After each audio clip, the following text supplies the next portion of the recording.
The emergency pod screamed through Kitsara's atmosphere like a dying star, trailing fire and desperation. Lewis barely had time to brace before the impact threw him against the harness, his world exploding into a kaleidoscope of pain and twisted metal. When consciousness returned, he found himself staring up at two faces that defied every xenobiology manual he'd ever read.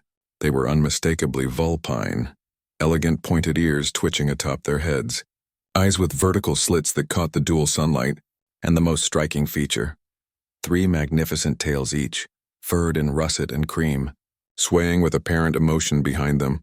"He's alive," the one on his left said, her voice carrying a melodic lilt. Her amber eyes studied him with scientific curiosity. "Barely," the other replied, leaning closer. Her darker fur seemed to shimmer with an almost metallic sheen. "What kind of species crash lands without proper shielding?" "Humans," Lewis croaked, then coughed.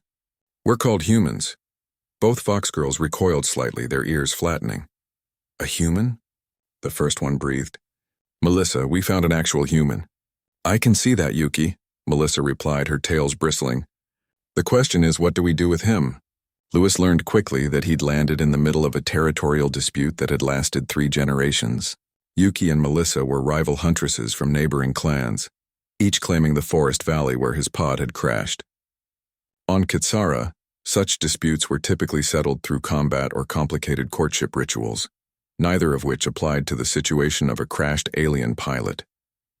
"The human stays with me," Melissa declared on the second day, her tails forming an almost protective barrier around Lewis as he hobbled on his injured leg.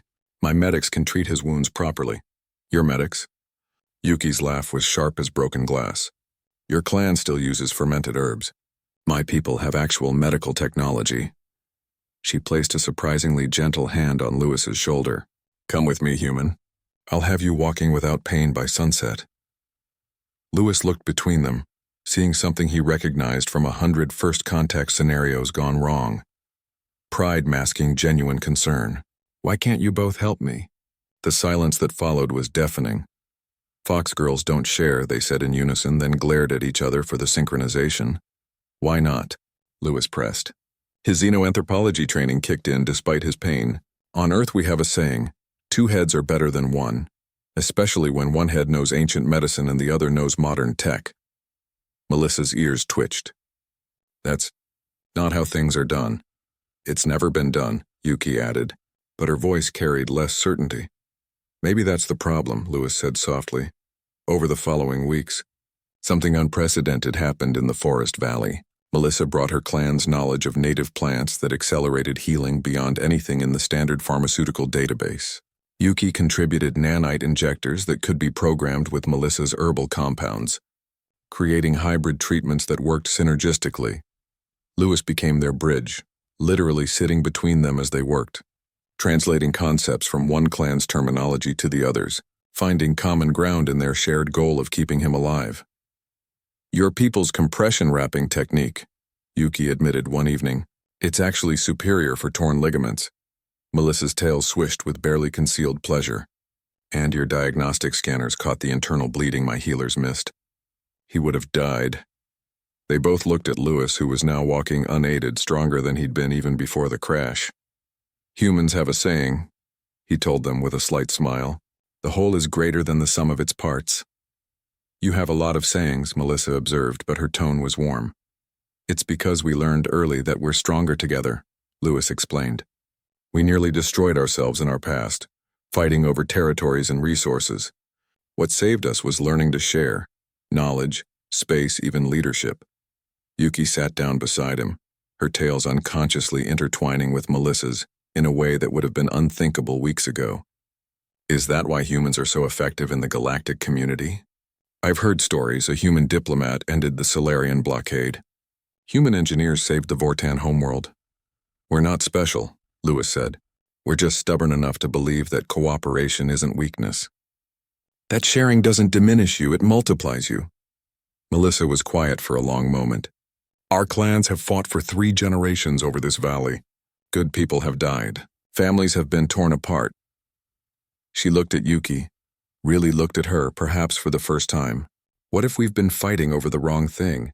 What if the valley isn't a prize to be won, but a resource to be shared?" Lewis's rescue ship arrived 2 months later, its sleek form settling in the valley clearing that had become a neutral meeting ground. Both clans were present, not armed for battle but gathered in cautious unity. Captain Rodriguez emerged, her eyes widening at the sight. "Lewis, what the hell did you do?" "He taught us to share," Yuki said, stepping forward.